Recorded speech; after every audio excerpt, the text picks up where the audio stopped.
Hello and welcome to Obehi Podcast. I'm your host, Obehi A14, and I strongly believe that everyone has a story to share. Now let's get started with this episode.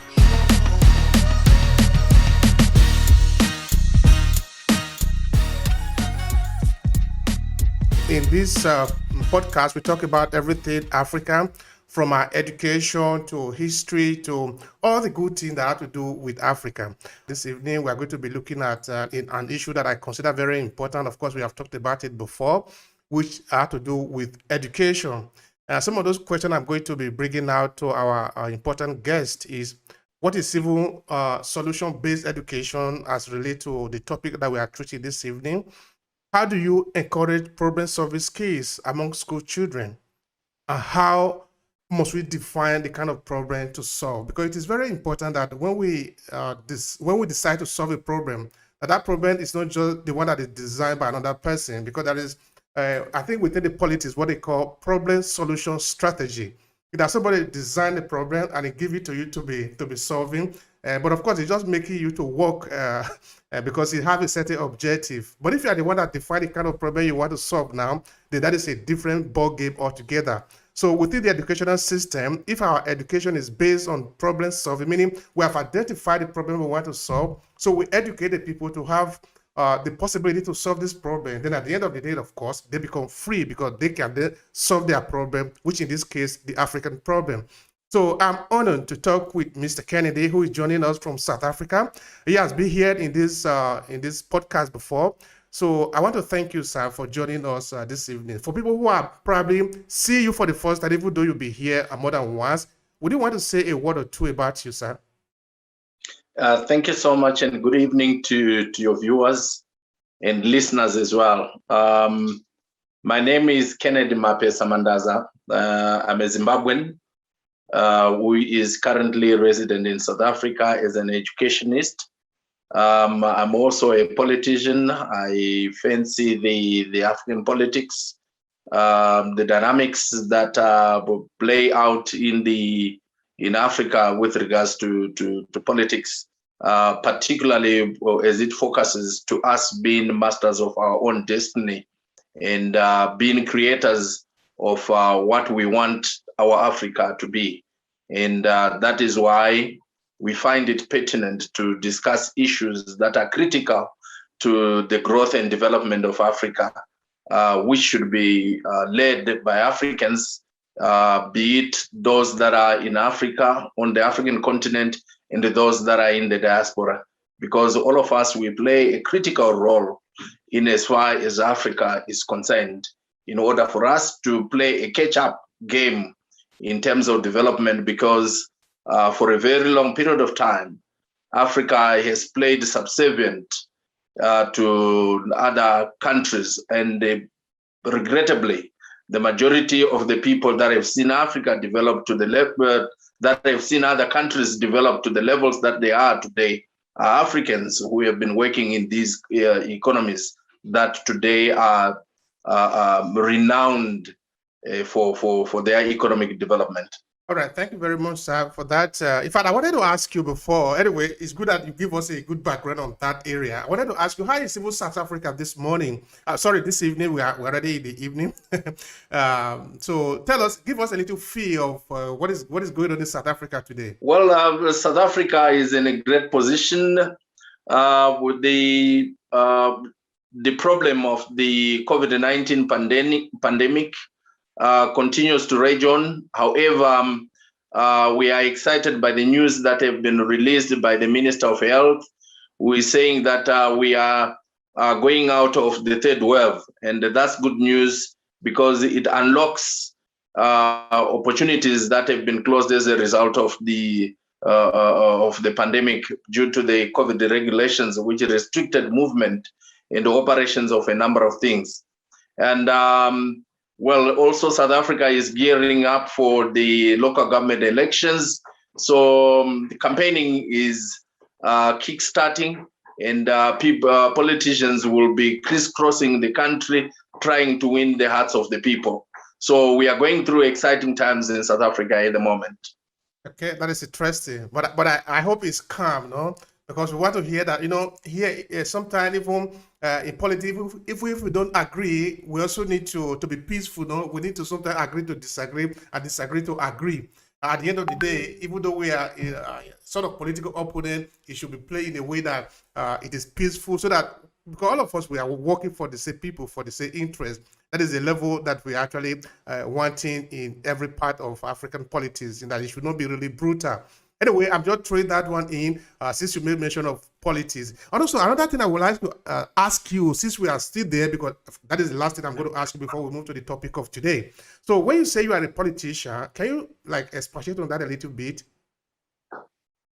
When I say I'm a politician, it is very true and real. I support the leading political party in Zimbabwe, and I happen to be the Secretary for Information and Publicity in South Africa.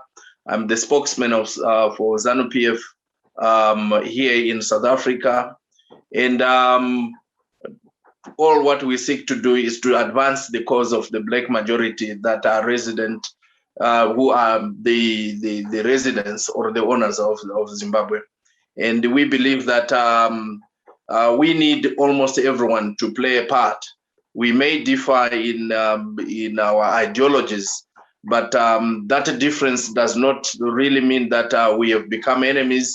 We all have a role that we are supposed to play, and we should not begrudge anyone for going into opposition politics. And that is the kind of politics that we are playing at the moment, with the hope that with our different views and our different approaches, we will work together, because we have one Zimbabwe, and that Zimbabwe owes it to each and every one of us to make sure that it becomes a better country for all Zimbabweans and all those that would want to visit Zimbabwe at any given time. Thank you very much for that, sir. I appreciate that. All right, the argument of today is about problem solution-based education. And since you have been in the educational sector for a very long time, I think I'm going to be rely on you to even give a definition to the theme of our topic today. When we say a solution problem education or a solution-based learning, can you like explain that? What does it even mean? Let's start from there.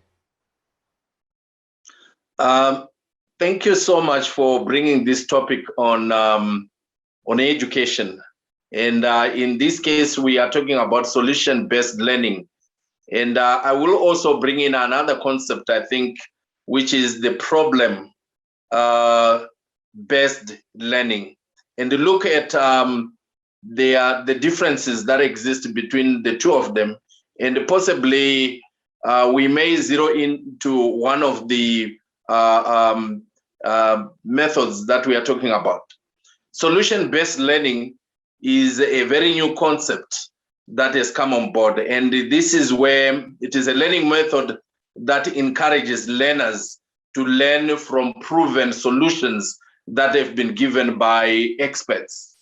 And what the solution-based learning seeks to do is that it exposes learners to solutions that are already existing.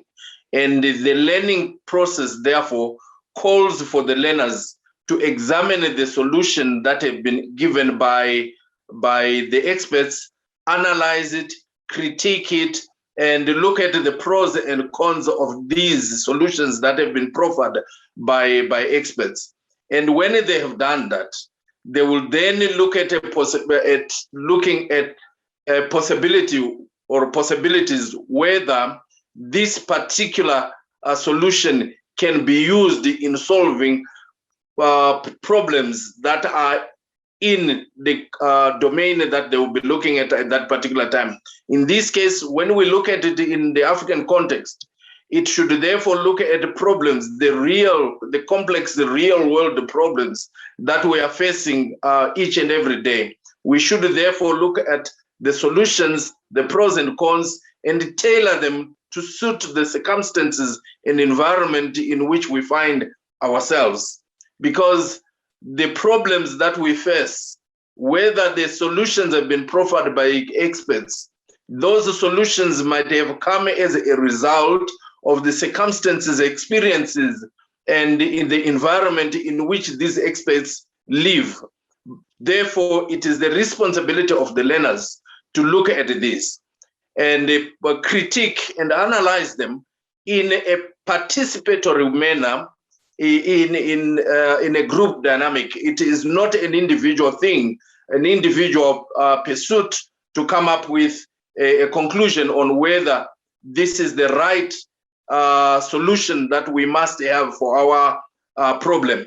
Furthermore, solution-based learning is child-centered. It focuses on the child because the child becomes the center, is in the center of what is happening in the class. So the method itself encourages participation from the learner, and it increases overall understanding by the learner, because from the solution, from critiquing the solution, looking at how the expert came about with that particular solution and why he provided that solution, the learner will be in a position to grasp solutions that might be used in our African context or in any particular subject that they might be looking at. On the other hand, we have problem-based learning or project-based learning. Project-based learning, this is when now we have teaching and learning method in which complex real problems are used as a vehicle to promote learning of concepts and principles. This is when the children now are given a problem or they identify a problem in their environment, and then looking at that particular problem, they will then identify methods that might be needed to solve that particular problem. So with problem-based learning, learners are given or they identify a real life problem. And this promotes the development of critical thinking amongst the learners. It promotes problem-solving skills as well as communication skills, because there will be a lot of brainstorming amongst the learners in order for them to come up to a conclusion, which they will then give out to the teacher or the facilitator in this case, because we are trying to move away from the traditional method of teaching, where the teacher is supposed to give the information. After giving the information of what he thinks children needs to know, the children are supposed to memorize it. And after memorizing, they will then be given a problem to demonstrate or illustrate their understanding, which is not the case in solution-based learning as well as problem learning, problem-based learning. Thank you very much for that. Okay, as you were explaining, I was just making a kind of reflection on in that I will give two scenarios, then I will tell you to help me so that we'll see which one actually is going to be working. I don't think any of them is going to be thrown away, but maybe that is one that we might adapt to. I don't know, or maybe we can choose both of them. Now, I am from Nigeria, and I know that since actually before but let's take a period that is more workable. Since 1999, when Nigeria returned to democracy, the Nigerian people have been complaining of one particular thing to their government, which is light. Up until this moment, the government of Nigeria have not been able to provide light to the Nigerian people. And I think that with all the universities in Nigeria, with all the higher institutions in Nigeria, somebody should have been thinking, if this is a problem, what should be the solution? So that we should be researching, finding way in every way possible, studying book, going out, coming in, I don't know, doing everything it is to study how we can provide light to the Nigerian people. Now, another scenario is the speech of President J.F. Kennedy. I think that was 1962, if I'm not mistaken, when he told the American people that he had a vision of taking a man to the moon and bringing him back. Of course, this was a mission he gave to the NASA. And of course, they succeeded after a lot of sacrifices. If we were to use this scenario, will it fall into a solution-based problem or a problem-based solution? Anyway, help us to understand that so that we can have a context. Right. When we have a solution-based learning, a solution is tabled, it is given. A solution that has been provided or something that has been proven as a solution by experts. And this is what now the learners should look at and critique that solution that has been given, and also look at the pros and cons, look at how the solution came about, and also look at why that was given as a solution. On the other hand, Nigeria has a problem with lighting. That is a problem that has been identified. And we are putting it in the context of Nigeria, where people should then identify the challenges that are brought about by the inability of the government or by the lack of resources or investment in that particular area. So in problem solving, in problem-based learning, the learners are required to identify and pitch ideas and creating their own business models, which they then identify ways and means of solving them. So it should be the responsibility of us as educators to encourage children to identify problems that address societal needs, of which in this case, in the case of Nigeria, it would be lighting. So how then can we solve the issue of lighting?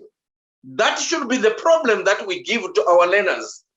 Through brainstorming, our learners should therefore be able to come up with methods and ways in which we can solve that societal need, which has arisen as a result of the failure by the government or by those who are supposed to provide lighting. But there are many of these societal problems that our children need to look at. That's why problem-based looks at complex real-world solutions, real-world problems that needs us all as a collective to look at. The good thing about problem solving is the fact that it brings out the intrinsic motivation within the learners, because the learners will then begin to look at or to own what they are doing from the conception of the idea until the completion, with the teacher playing a facilitatory role. He will be facilitating throughout, making sure that the input is coming out from the children, stage by stage, assisting them there and time and again to come up to make sure that they remain focused on the objective of the problem. So I would take really the issue of the lighting as in Nigeria as a problem-based learning, which should be used in order to address that challenge. Thank you so much, sir. That is so powerful. I really love that. Although this is the first time actually I'm looking at it from that angle, which is a problem learning solution, problem-based learning. I think it's really very powerful also as a way, because if you were to look at even the case of JF Kennedy telling the American people to go to the moon, he have identified the problem. Now let's study the best way to go about it. And I think as African, the way I want to put the next question to you now is, how do we identify the problem that we should solve? Because if we now use that one as a kind of a tactics now, as a strategy, It means that we should already identify the problem that we have, or we should the real problem that are available, that we are dealing with on a daily basis, and then give it to people who are studying, so study it and then profess solution to it. So which are these problems, and how should we identify these problems? Let me start by saying that the challenge that we have in the education systems that are on the African continent, it is because the majority of the curricula that we are used is borrowed from the Western or the developed countries. So we are not using the curricula that seeks to address the challenges that we have on the African continent. And until such time, we design a curriculum that is seeking to address the challenges that we have here on the African country, on the African continent. It will remain a dream for us to look at problem-based, even solution-based learning, because the solutions that we seek to look at and critique are solutions that have been given mostly by people that have been educated through the English system, for example, or that have looked upon to Harvard, looked upon to Cambridge, looked upon to all these universities in the Western world. And most of the people from whom we then try to look at the solutions and critique them, they are solutions that have been tailor-made for circumstances and experiences that are in the Western world. So it is important that we on the African continent, we need to challenge our governments as well as our universities to seriously look at developing curricula that meets the expectations, the challenges, and the experiences of us who are on the African continent, so that our thinking is informed by the experiences that we have on the African continent. Because when we look at the principles that are significant in teaching and learning, we know that knowledge is constructed from the experience of the learner. What are the experiences of the learner? These experiences, the day-to-day experiences of the learner, if they are tapped into, then we will breed a well-educated and informed learner. We also know that learning is an active process of making meaning of those experiences.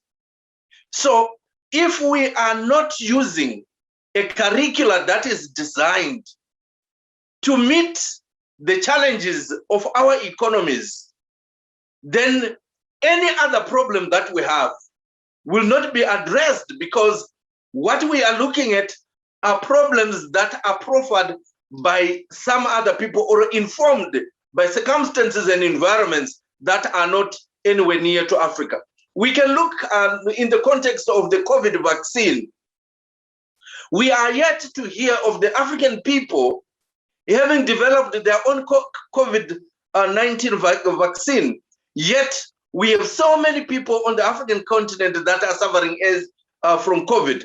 Why is it that we have had to wait for people from the Western world to develop a vaccine? Or even if we are trying to think of solving or coming up with our solutions, we seek the Western world to validate our own thinking, our own way of trying to address our problem. That, I think, is critical for us to move away from. Now, coming to the question that you have asked me, what will then inform? We have a lot of these problems on the African continent. What we need, like I've already said, we need to come up with a curriculum that is informed by the experiences on the African continent, that is informed by the environment on the African continent and the needs of the people on the African continent. Even as we speak about the fourth industrial revolution, we needed to look at how best it is applicable in the African context. And any other problem, the real world problems, when we are looking at the real world problems, we are contextualizing to the problems that we seek to address on the African continent. It is our responsibility. Therefore, our syllabus in science, the mathematics syllabus, the technology syllabus, and any other syllabus should look at addressing the issues and the problems that we have. And this will then enable our learners to identify problems in their communities. And when they've identified the problems in their communities, everything else that they will be doing, it is out of the interest to make sure that their communities become a better place. So even when we identify problems that are in Africa, when we begin to look at solutions for those problems, we are doing so because we want Africa to be a better place to be in. So we need, first and for all, to make sure that we have a relevant and the curricula that seeks to address the problems that we have on the African continent. The education that we are giving our children should look at addressing issues that are happening or that are on the African continent. Hence, any problem will then be intrinsical, it will be from the intrinsic motivation, will be spurred by the desire to make Africa or our communities a better place to be. Thank you for that. All right. Now, I'm thinking that with all your explanation and with all the ability that is available in Africa, with all the university, I know we are going to come to the question of funding for our education. That is a later question that I'm coming to. At least even with the way it currently stands, we can't say we don't have any ability, any possibility of coming up with a solution to a realistic problem. Now, let's look at the case of Nigeria as an example, the case of light that is not available in Nigeria. Say every person in this world have died. All the people in Europe, in America have died. The only people that are remaining are Nigerians, and in Nigeria, with all the know-how in Nigeria, does it mean that the Nigerian university, the institutions, with all the people, with all the things that we know up until this point in human evolution, we will not be able to generate electricity in Nigeria? If we transfer that to other cases where we really should be able to have come up with a solution, but those solutions are not there. People go to school, they spend years and years in school, and they come out, I'm a graduate, and I'm this and that, I'm still looking for a job. Is it that we are trying to obey somebody somewhere to follow a kind of a program, or we are just incapable of designing a program? Because if that is what it is, then we need to invite the colonial, so people in Europe to come and train us again. Because we really should be able to know what we want and how to get it. That is what many people do. When COVID-19 happened, America will not say, okay, let's fold our hand and see what kind of help Germany will send to us. No, even Germany will not say that. Now, I'm trying to understand, why are we hanging there? Why are we not bold enough to decide this is the number of people I want in my armed forces? I need this certain amount of money to be spent in my military to defend me.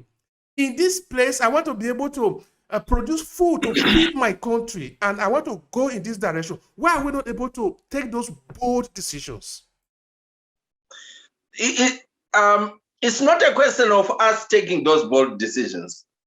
We must go back and answer the question, what was education used for on the African continent?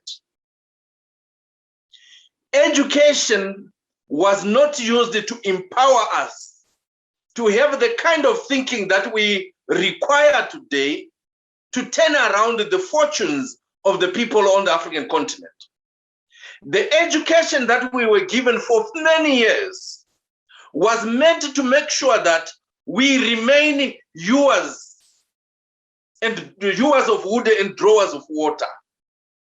That was the purpose of the education, so that we do not think out of the box. We were meant to make sure that we become employees, not employers. We were trained not to create employment, but to seek employment. Therefore, there is need now for a paradigm shift. Now that the majority, if not all countries on the African continent are independent, our governments should now take a deliberate move to make sure that they revolutionize the education system so that it can meet our expectations. We need to come up with a new breed of a graduate who did not go through the same kind of education that many of us went through, where we valued white collar job instead of looking at going to create certain things. So this is the main problem that we need to address. Africa, even before the coming in of the colonialists on the continent of Africa, there was a lot of technology that was coming, that was on Africa. There was smelting that was taking place on the African continent. When we look at the Great Zimbabwe ruins and other ruins elsewhere, the Great Zimbabwe monuments, the Kami monuments, and many others, the pyramids, that in itself should tell you the kind of knowledge that the African person has. Even then, before the coming of the whites, we were able to make fire without the matchstick. So what should, by now, having seen and learned well from the economies that are developed, that should give us now a greater leverage to come up with our own ways of coming up with light, generating electricity. We should also be able to come up with our own models of cars. We should also be able to come up with our own type of things that we want on the African continent, using and borrowing part of the technology that we have learned from those that had enslaved us or that had colonized us. So we have the capacity. What we need to do is to have governments pushing for a deliberate policies that seeks to address the issue of the curriculum. As long as the curriculum remains informed and tailored in a manner in which it was pre-independence, then we have a challenge, because that education was there to create employees or workers. That's why you found that many of us were happy to be called to work in houses as garden boys when yet we were men. It is because for us it was the right thing. But time is now for Africa and the universities that we have on the African continent, whom I think have great capacity with the manpower that we have there, to come up with technologies that will address all the challenges that we have on the African countries without necessarily going out to borrow from elsewhere, because we have the raw materials and we have the human resource, well-trained, that only needs to tweak a little bit of the knowledge that we have so that we can begin to make things for ourselves. It is very possible. We are not, we have the kind, we are not subservient to any race. We are not inferior. We have the ability, and we only need to tap into the resources and the skills and the experiences that we have gained to begin to implement what we have learned in collaboration with our governments, supporting us with the kind of funding which is needed in order to push these technological advancements that we now need. We must also be, we mustn't be averse of the fact that as we do so, we have the first world, the developed countries, which are also developing, and we in Africa will be catching a catch-up, we will be making a catch-up game.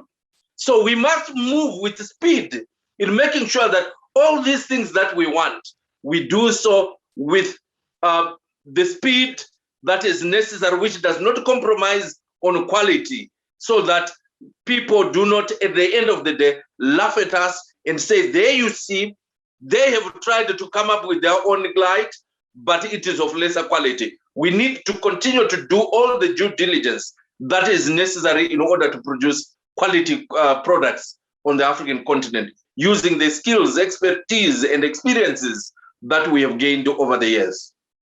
Thank you very much for that, Mr. Kennedy. You see, what I want to say here before I ask you the next question is that I don't think that the technology that is available, whether in Europe or in US, absolutely and totally belong to the European or the American people.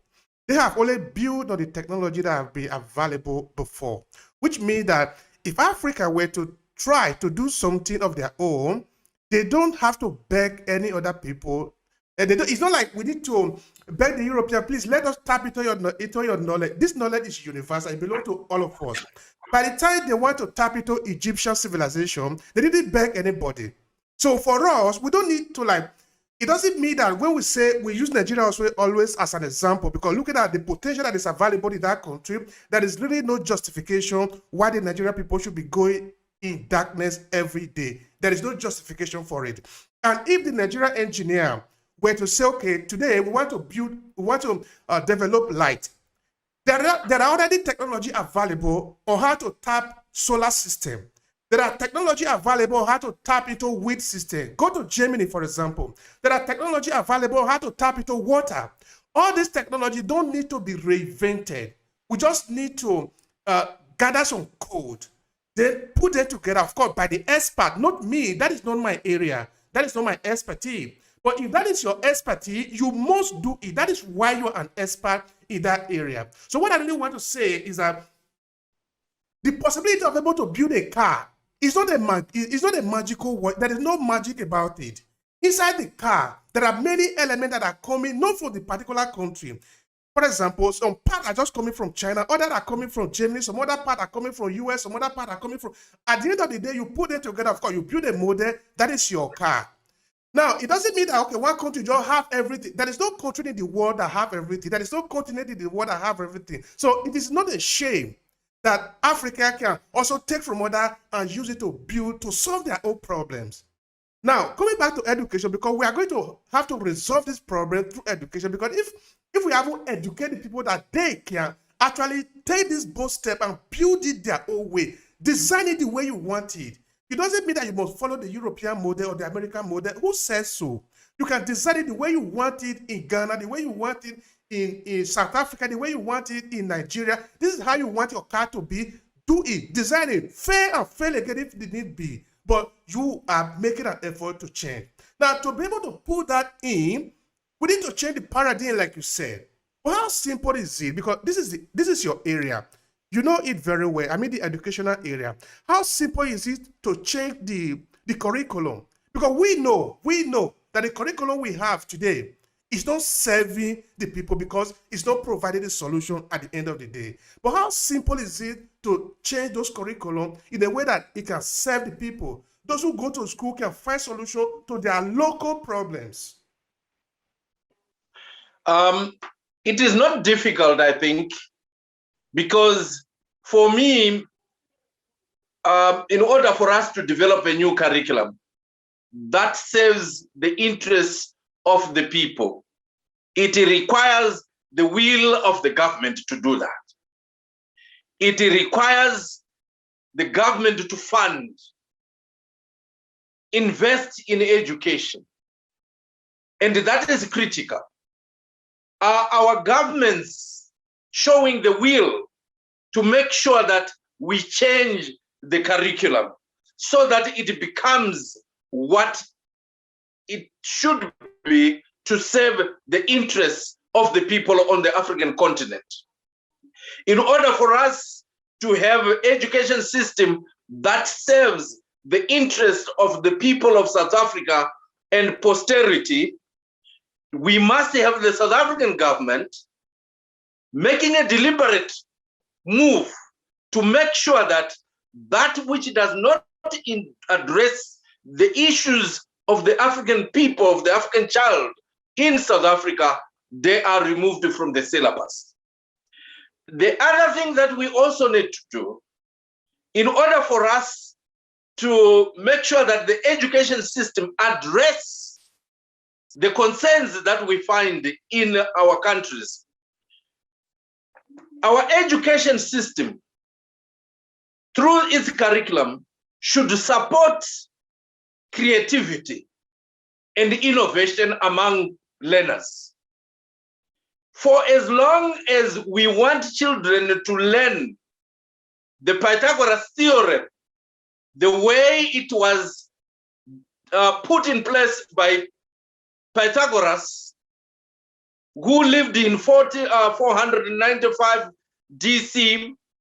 BC, well, that for us to continue to tell our children that Pythagoras did this and so on, without putting it into real practice, asking our children to explore why Pythagoras came up with this Pythagoras theorem. What did he do? Interrogate it. And then after interrogate it, then we begin to look at how best can we use the Pythagoras theorem in solving our own real world problems. Our education system at the moment does not support innovation, does not support creativity among learners, because we have a syllabus to complete within a set period of time. And if you do not complete it within that set period of time, then when examinations come, you might find out that there is a section of the syllabus that is covered in the test, and the children will then fail. So we needed to look at how best we can integrate the theory aspect of the syllabus with the practical aspects that we need to teach our children so that they get skills. And also ensure that creativity and innovativeness is encouraged throughout the lesson, or throughout the teaching, or throughout the time that the children are at school, particularly in high school. It should not only be left for those that are now in high school or in universities and in technical colleges to begin to research, to begin to identify problems and so on, and then come up with projects that address issues. We need to start it at a very tender age by making sure that our curriculum supports project-based learning, problem-based learning, and project-based learning. And it must be fused within the curriculum so that if ever we have children that are good in the use of their hands, if we have children that are good in the use of in theory, they are promoted in those particular areas. So there is need for us to do that. I think this is to change the syllabus to have what we want on the continent of Africa. It requires our governments to make a deliberate move and support those moves in changing the syllabus, the curriculum, so that it addresses what industry requires or our economies need in order to move. All right. Thank you for that. Oh, and of course, you are a politician. You are part of the government, so we are going to be throwing some of the questions to you. But anyway, not for this, not just now yet, because I really want to believe. You know why I believe so much that African government are not free is that they don't take the decision that can help the people. They deliberately take decisions that hurt the people. Now, for example, say there is a war between Nigeria and Ghana, and this war lasts for like 10 years. Do you mean to tell me that the Nigerian government will not influence the Nigerian population through the kind of education they give to the people because they want to enlist more people into the army. Now, what I'm saying is that we are not really responding to the situation that we have, the real situation. Okay, this might be wrong, but I just want to put it like this. You see, I believe that they just create problem and they try to solve the problem that they create, but they leave the real problem that have been there. At the end of the day, they do not solve the real problem. Okay, you see, the question of Boko Haram. Before Boko Haram, we had the issue of anyway. I don't want to be over. It's not as if I'm over criticizing the Nigerian government, no. But what I really want to say is that the politician. I'm sorry, you are a politician. I know that, but I just have to tell you the truth. The politicians that we have in Africa are not serving us, because if they are serving us, like what we are talking about now in education, they should be able to know what their country, the people they are serving, need. Sorry. But if you didn't know what they need, you need to provide the solution through your education. Because we need to change the mentality that we have there. Because if you calculate at the end of the year how many youth are unemployed, you don't need to pray to God for answer. You don't need to tell America, please come and help me. My children are unemployed. We need to ask ourselves, within the territory of this country, you are in Ghana, you are in Sierra Leone, you are in Ivory Coast, what do we have? How can we tap into these resources so that the people I have under me can have something to do? Because this is how the leadership that we have had in Africa before the European, this is how they be running the system. This is how they have built it, that they built empire, because they rely on the resources that were available within them. So that they provided food, they provided infrastructure, that is how they did it. Why are our government not doing this? Are they afraid to do it? On the contrary, I think, yes, there are certain cases in which our governments have not served us to the best of our interests. But I don't think we need to lay all the blame on the leadership that we have on the African continent. The leadership that was then before the coming on of the African leadership that we have served the interests of the minority. And now we have the African leaders, they are serving the interest of the majority. Whereas, let us look in the case of electricity. Electricity was provided for the few that were in towns. Yet the majority of our people lived a rural kind of life. And now when our governments come in, they are supposed to cater for everyone, regardless of their geographical location in each particular country. In order to achieve that, it requires a lot of resources. It requires time. And this is why we have found out that when the African leaders preach or speak to the people, they talk about issues of electricity, addressing all sorts of problems that they have. And they do so on the pretext and on the basis that they would want to do it for everyone. And to do so for everyone, it takes a lot of resources. And this is where we have found out that many of our politicians have faltered because our resources are not enough to match the kind of demand that we have. I'll give you the South African context where I am at the moment. Sorry, sir. I just wanted to say something, then you can continue. But I want to take it from you that the resources are not available. But what about the billions of dollars that are being looted from the public treasury? A good example would be Sani Abacha in Nigeria. When he died, trillions of these guys have been eating us. They say they don't have money. They have a lot of money to go and hide in Swiss bank, in Germany, and in the United States. Where are they getting those money? I will tell you, because I live in Italy, there is a subway system that was built in a city next to me. It's a very small city. It's called Brescia. I was asking, but you see, this one can be built in Uromi. I'm talking of just a small town. I'm saying that the resources that are available in Africa are enough to build super highway so that people can enjoy life. It's not because they don't have resources. Sorry, I put it like that. Please continue. Well, resources are available in abundance and they need to be exploited. I do not support corruption. I do not support leadership that also plunders the resources of the countries. But that can be a topic for another day. But the critical thing is, do our governments have the financial muscle to make sure that they put in all the resources that are required, put in all the infrastructure that is required in order to light the whole of Nigeria, for instance, in a small space of time?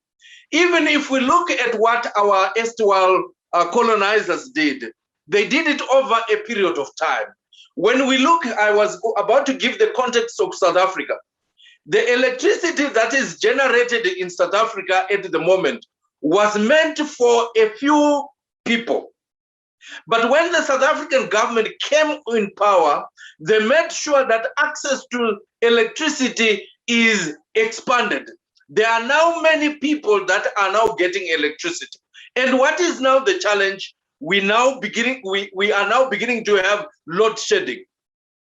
And we are, other than load shedding, we are also beginning to have pressure mounting on the infrastructure that is supposed to power South Africa, because the demand is now high. But at the same time, does it mean that the South African government has not done anything over the years? It has already built power stations, but it does not match with the demand that is on the ground. We need to continue to implore our African leaders to continue to work hard so that they meet the target of ensuring that the resources and facilities that we have promised to our people reach to the people. But this will take time. And also, on the other hand, we must continue to urge African leaders to make sure that they do not take that which is not theirs and devote to the and plow it to the exploitation of the resources that are on the African continent, which are in abundance. So, in as far as education is concerned, our African countries, the leadership in the on the African continent, besides revolutionizing, making a deliberate move to change the syllabus or transforming the curriculum to meet the challenges of which we have, they must also invest substantial amount or a substantial percentage of their GDP to the education sector, so that there is enough infrastructure which is commensurate with the expectations and the demands of the education system, the final graduate that they want to produce. They must invest enough in technology, that is technology capacity building, so that our technology is tailored to have the Africa that we want. They must also invest enough in human resource development. We must change the teacher and the teaching that was there pre-independence, which is important, because if we continue to have the teacher that was there pre-independence, the same teaching will continue to happen, and we'll continue to have the same graduate out of the schools and universities. So there must also be a deliberate move to invest in human resource development, particularly on the part of the teacher and the lecturers in universities, so that they can begin to teach content which addresses the needs of the people that are on the African continent. This is possible if our governments are continuously reminded by we, the people, to make sure that we have the kind of curricula that addresses our interests and needs. Absolutely, I think it is possible. Yeah, it is possible if they take the right action. Unfortunately, sorry that sometimes here we are very hot of the government, because of course, who do we have to complain to? I come to think of it, by the time we start seeing all those billions of dollars that they are taking overseas to hide, and sometimes those money don't never even come back. That is the worst of all. Because you die, those money remain here in Europe, and we are complaining of poverty, whether these guys are just sucking us dry. Anyway, now the next thing is a kind of a mentality change, because at the end of the day, of course, it's not only the leaders that are corrupt, the ordinary people too, they are equally corrupt, because if the people are not corrupt, it will be difficult for the leaders to be corrupt. So it's not like we are just singling them out. It's a problem of the society. We have a societal problem. But of course, somebody is in charge. That is why you are elected to be at the head. Otherwise, you should be at the bottom. Now, how do we affect this mentality change? Because like Peter Drucker will say, this is an age of knowledge, the knowledge economy, they will say it, no? Which means that a lot of things are done even differently now. A lot of information are transferred via internet these days, which means we will have a lot of opportunity if we really want to really educate ourselves well. A lot of libraries, data are stored online. Economy running basically online. This is a different kind of world. So how do we make sure that this is reflected in the educational system? In the sense that we don't just give information that are too archaic to the people, and when they finish school, they realize that they're in a different kind of world. So how do we update the system to be to reflect the real life that we are living today? Like I've already indicated, I think now it might sound like an old record. The curriculum needs to be changed. That is the first thing that we must do. Change our curriculum. And when we change our curriculum, we must also invest in the resources that are required to make sure that the curriculum is functional. The curriculum attends to the needs of the economy that we want to build. Like you have rightly said, we have now the internet age. Technology is fast changing almost every day. This should also be reflected in schools using the old methods that we're using. We must begin to embrace the use of technology in whatever we do and whatever we teach.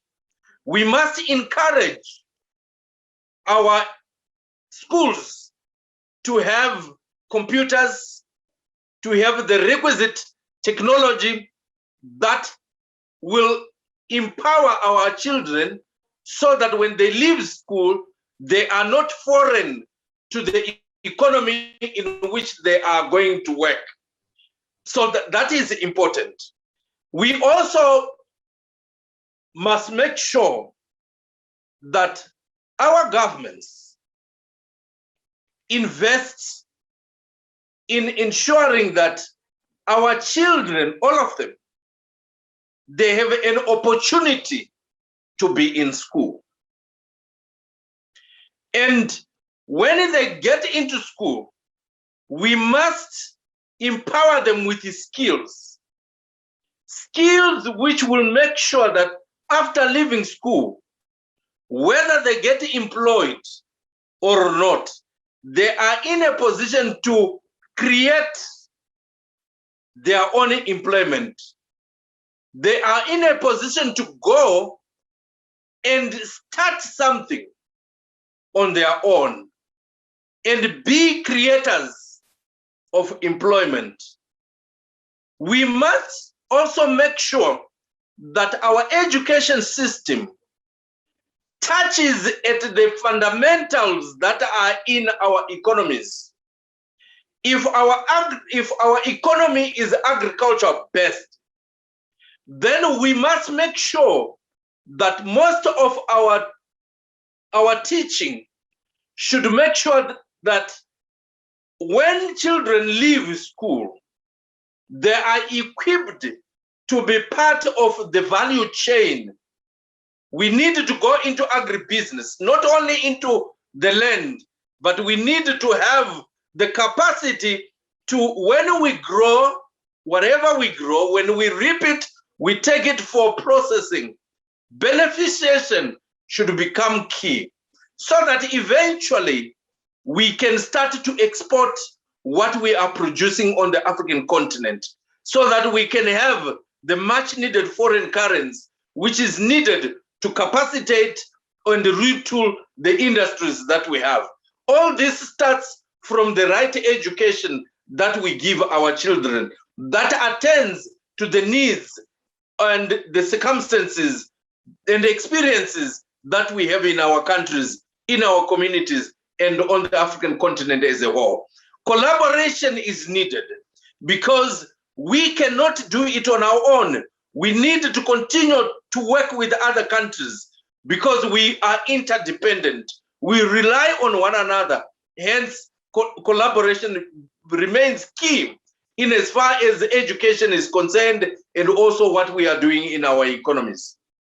Thank you very much, Mr. Kennedy. Now, I'm trying to see, you see, like you said, we are interdependent in very many things. Our life, of course, is based on that. You know, no one has it all. Now, looking at Africa, you see that we are using the term Africa because that is, we are, okay, generalizing on. Are there some systems, some school systems in Africa that are working that we can say, okay, let's use this as a model, or are they all just the same? Because I don't know, is there some good example that we can pick somewhere, maybe somewhere in South Africa, I don't know, maybe Rwanda or in Sierra Leone, I don't know, in Guinea. Is there a school system that have produced the result that other people should copy from, or we can sort of adapt, learn from, that you know of?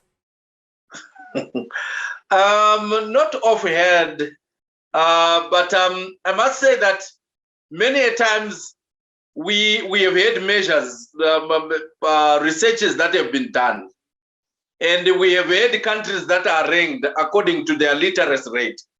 And we have also had countries that are rated according to the numeracy rate in different countries.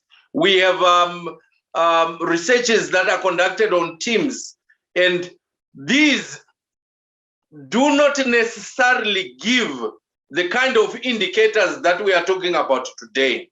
They only give us indicators on the percentage of the people who are capable of reading, or people that are numeric, that are literate in counting, or have gone to a certain level of mathematics. And this is not what we want on the African continent. This is not the kind of education that we are talking about, where we are judged on the basis of the number of people that can read, or the number of people that have gone to school. We need to get to a point where our education is given a rating on the basis of the skills that are being given to the children. And we have very few of these on our African continent who are giving such skills. Yes, we have skills that are being taught throughout, I think, the continent, but this is not enough. We need to do more in order that to capacitate our own people to be masters of their own destiny on the African continent. All right, that is absolutely important. Now that would sort of prompt me to ask another question. I remember one time I was arguing with a guest here that sometimes most of our researchers don't dig deeper into our own history, because I remember the last time we were talking of us creating the content that we use to educate ourselves, because we don't expect other people to do that for us. Now, from educational point of view, how much do we know? Now, somebody come to, because when we say a problem, finding a solution to the problem, if we identify a problem, if that person doesn't know him or herself very well, doesn't know the land very well, the resources around very well, it's going to be difficult to provide solutions that will work. So do our educational system really help us to know this very well, know where you are, the resources in the land? Okay, by this I mean, if we were to look at pre-colonial education, by the time somebody graduates in the traditional educational system, You know the herbs in the forest. You know your way around. You know you are not missing. In Africa, you cannot be missing. The education is done in a way that you know where you are, you know what to do. You are a part and parcel of the society. You cannot be an alien in your society. Do the kind of education we have today, where we read and write and reflect and recite books, does it help us to know this deep value around us? And if it doesn't, um, what can we do to make sure that they are there? Because if they are not there, we cannot find solution to the problem. Because the problem that we have is partly the solution and the problem, actually. You know, one of the things that I learned very many years ago, I learned something about Humpty Dumpty sitting on the wall, blah, blah, and so on. I think all those that went to during my time would have learned about that. Then we also had an opportunity to learn about the Romeo and Juliet, their love affair and so on. We learned about Macbeth, and we were meant to understand everything about the Macbeth, Romeo and Juliet, and you know the literature that we are going through. At that time, we learned the history of the Trinidad and Tobago, the British Wars, and many other things. And we were supposed to know about the 1888 Emancipation Act, or the slavery things, and all these things. When we sit and look back and say, what value was added in me through the study of all these things that we did? There were other poems that we recited which had very little to do with what I was to do, and have nothing to do with my Africa. And here we are today. We still have Macbeth, Romeo and Juliet, they call it the Shakespearean literature, being taught on the African continent. The question that we need to ask is why? And what value addition does it have on the African child to face the challenges on the African continent? And with this in mind, it comes back to what I've already said, alluded to. We need to move with urgency in addressing curricular issues. And in addressing curricular issues, we then have a curriculum that attends, or which is informed by what we want to address on the African continent, which is what is fundamental. We in the education system and the politicians in the government should speedily work hand in glove to make sure that we address the issue of the curriculum so that it becomes relevant to the context, to the African context. If we talk about Nigeria, there are so many books that have been written by people in Nigeria, some of which are used on the African context in literature. We have many books that have been written across the African continent, which we can use, drawing from our context and what we have done, why things are happening in a certain way, and why we need to borrow from some of the things that were happening prior to our independence, or even prior to colonization. So these are some of the things that we need to look at in order for us to be able to address some of the concerns that you are raising today. Because if we do not move with speed and or urgency to address curriculum issues, we will remain talking about our failure to address our own challenges, because the current curriculum in most African countries does not address the concerns of the people on the African continent, does not even empower them with the requisite skills and knowledge which is needed in order for us to be active participants in the development process of our economies and our and countries in general. Thank you very much for that, sir. And another thing I really find very interesting that I would like to ask you now, always in relation to education and African history, is the harvesting of data that which we used to do through oral narration. Now everything is read from books. But the point is that there are a lot of rich information that the people only have in the head. They have not been translated into books yet. So how do we get those material now so that they can be available? Because we have got to understand that the documentation is very, very important, because it helps you to understand how other before you have lived. If you understand how they lived and you face similar situation, you know how to avoid those obstacles. Actually, I'm talking of, there was a time it was very important that you sit around the fire, no?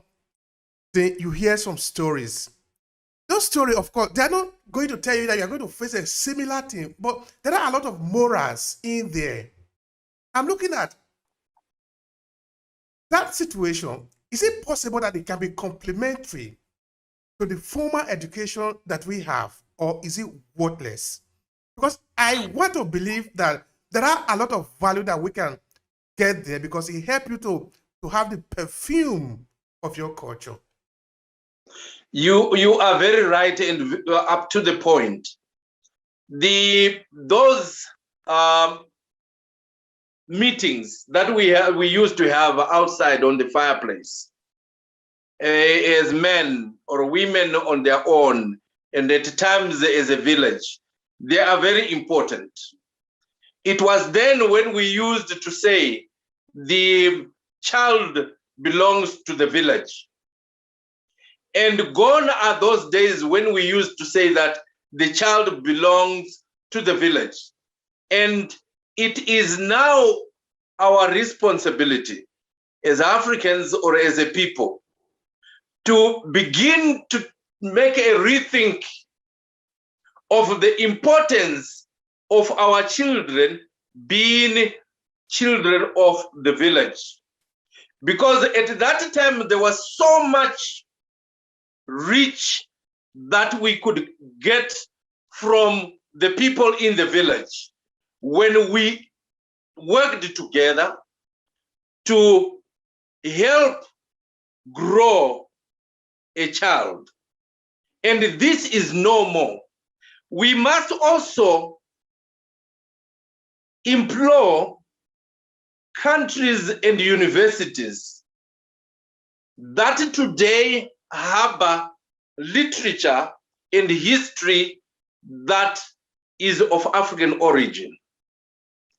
You will be surprised that there are universities, libraries, and even museums that are out of Africa that have African artifacts and information that is not on the African continent.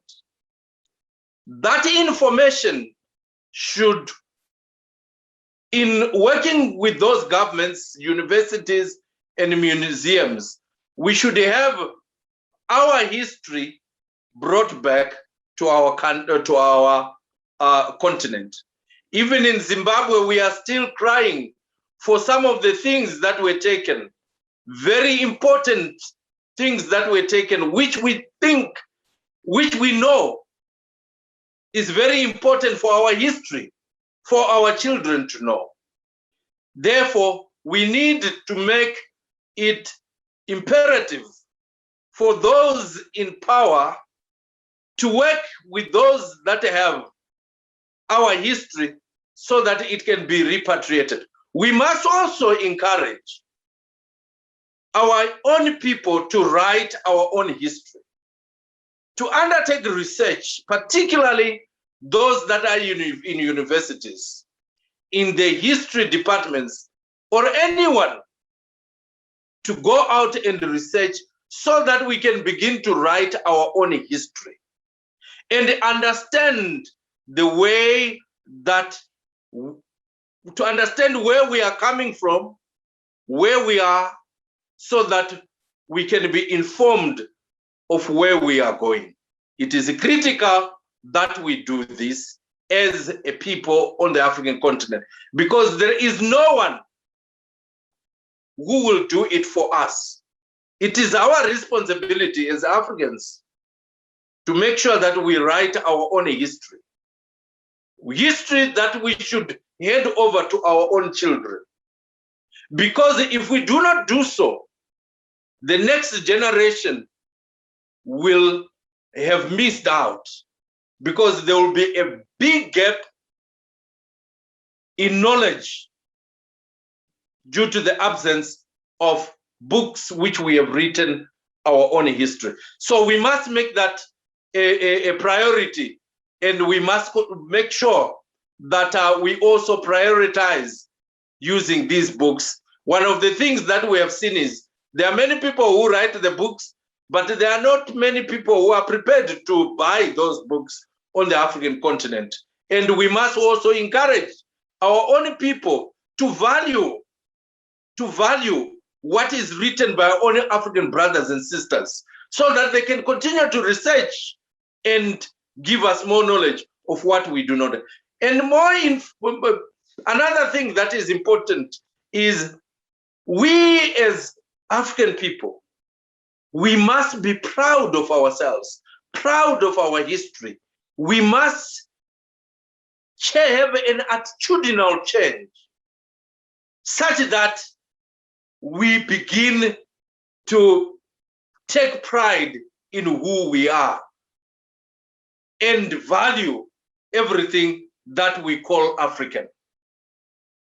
Thank you very much for that. You see, somebody might be asking, but why talking about art, craft that have passed in the old time when we're talking of education? Well, that is actually what we are talking about. That is the education. Because if you think that is not education, why do you think the United States spend billions and billions of dollars in the crafting? Actually, it's called make-believe.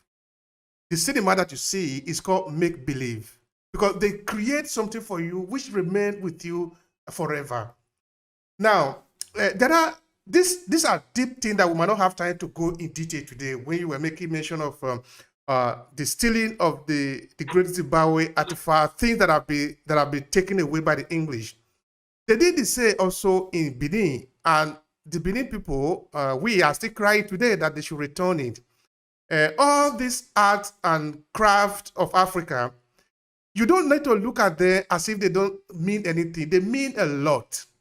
They mean a lot to you. Of course, it doesn't mean that you are going to return to that time, but they help you to make the connection so that they should even know there are a lot of story in them. Because if there were no story in them, those people that took them will not take them. If it's making a lot of money to the European museum, the British museum, another European museum, and American museum, it's because there are something in there. Because I'm not talking of the supernatural thing. You know, knowledge is deep. For you to be able to know where you are coming from, you need to hear the voices of your ancestors, of your fathers. The only way they can talk to you is through those craft. That is where they tell you how they managed to pass through a river. Now we are trying to recreate our future. How can we do this without knowing where we are coming from? So it is very important that we look at these relics that were left behind for us, so that they help us to create our digital age. It's going to be very important for us to understand our digital age. Because like I was saying before, those that create the digital age, they didn't start it here. The element, the information that they use were already available before Egyptian pyramids were built. It's a question of building upon it in different versions. That is why we are where we are today. So you cannot tell me that those relics that the British and the other Europeans took away from Africa, they do not mean anything. They mean a lot. That is why they took them away. Now, coming back to investment in education, what do you think, sir, that African government should be doing in this area? Because some people say that this is a miraculous opportunity for Africa, looking into the fact that we are the youngest people in the world at this moment. And we are very attached to internet. Internet is one of the most important inventions in human history. What kind of investment do you think African government should be making right now in education, in our problem solution, in our solution-based learning or problem-based learning, so that at the end of the day, we should be able to find solutions to our problems? It's key that our governments invest in infrastructure. We should have, because our youth are the future. The kind of education, the environment in which they learn is important. Therefore, we must have schools that cater for our children. Schools in which we have the textbooks, we have the computers, we have the teacher-pupil ratio should be very minimal, which means we need to build more schools. Schools in which we have all the facilities that are needed, including sanitation, which is also important. The resources that are going to be used, I've mentioned books, textbooks, I've mentioned computers. We must also make sure, because we are in the internet age, we must also make sure that schools do have free Wi-Fi, or the bandwidth is good enough to make sure that our children can use internet facilities while they are at school and also while they are at home. We must also urge our governments to invest in the human resource, the teachers that will be able to teach our children the right content and skills that are needed. We must also equip, through our governments, equip our teachers so that they become respectable, they are valued. Because one of the things that we have seen over the years in most of our African countries is where the teaching profession has been belittled. And once that happens, you are also working against the quality of teaching that takes place. So to maintain the quality and standard of teaching that takes place in classes, we must make sure that our teachers are capacitated and they are valued. They still have that professional repute that they used to have. Teachers were revered at some point, but in many countries, they've become laughing stocks. And that needed to be addressed so that we give credibility and integrity to our education system. And we must also make sure that access, that is our governments, they must make sure that access to school is not restricted. And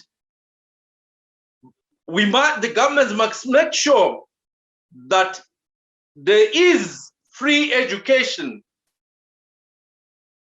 which is mandatory to every child on the African continent. Funds permitting, we must make sure that education is free up to first degree, when one gets his or her first degree. The other important thing that we must also urge our government to invest in is investing in the access in as far as transport is concerned. Because many a times we have seen that our children fail to get to some schools, either because schools are far away or there is no transport. So it's either government provides the transport or they build more schools so that there is easy access. One of the most important things that governments should also make sure that they institute is that of making sure that education is not commodified. We have seen cases where we have schools for those who have and schools for those who do not have. And the schools for those who have are well equipped, they're well resourced, and even the quality of the teaching that takes place there is different from schools where most of our children go to. Governments should make sure that we have an equal education system where we do not have schools for the haves and schools for the have-not. Our education system should be accessible by all, regardless of who and where one is coming from. That's what government should seek to invest in, so that that disparity is addressed also as a matter of agency. Thank you very much, sir. I really appreciate the time that we spent here trying to respond to all my question, and I hope it has not been a bit confusing, because we actually tap into some other area, but all of them are really very important. Of course, time will not permit us to really go in detail, but each of them are really very important in this argument. Now, we are coming to the conclusion of the last question. Actually, it's not a question, it's a kind of a conclusion on your part, which is, what would be your recommendation or a kind of a strategy to be able to succeed in creating a solution or a problem-based learning? Because that is actually what we are talking about today, and that is what we consider to be important in Africa today, that we identify that this is our problem that needs solution. So we build our education around it, in that at the end of the day, those who pass through our educational system should be able to provide solution in their society. What would be your recommendation, the strategies to follow to be able to go about this? This is the last, this is the concluding part of it. Thank you so much. Let me conclude by saying that we, in the education system, we have important indicators in evaluating the learning process. And these important indicators are: one, the level of learners' active participation in the class, and the final or the average final grade. Those are the two indicators that we normally look at and say, has a child achieved that which we wanted him or her to achieve? Besides that, when we look at problem-based learning, one of the things that we need to understand is that learning is a personal interpretation of the world, in that the learner's beliefs and values are used in interpreting objects and events. That becomes critical for us to make sure that problem-based learning and solution-based learning are introduced in the learning system in order to meet the demands of our economies. Hence, I recommend that African governments should take education serious by investing in infrastructure and human resource, which is valued and respected. The infrastructure and the resources will then capacitate the facilitators in using problem-based learning. The next thing that I also recommend is the development of relevant curriculum that is informed by the needs and demands of our economies. This curriculum should take science and mathematics as well as technology as subjects that are important, that should seek to give children skills that are useful in building our countries. Lastly, I also recommend that African universities should take the lead in transforming our education systems by creating centers of skills development, which are informed by our circumstances, challenges, and experiences on the continent. While there is need to collaborate with other economies, there is need by our African universities and governments to come up with deliberate policies that push an African agenda. Because in everything that we seek to do, it should be informed by our African agenda. What do we seek to achieve as an African, as a continent? If we know what we seek to achieve, then we need to quickly look at ensuring that our education system addresses all these concerns and capacitate our youth for posterity. Thank you. Thank you very much, sir. Thank you so much for that. It is, in fact, people should pay attention to the last part, most importantly, because it's very important.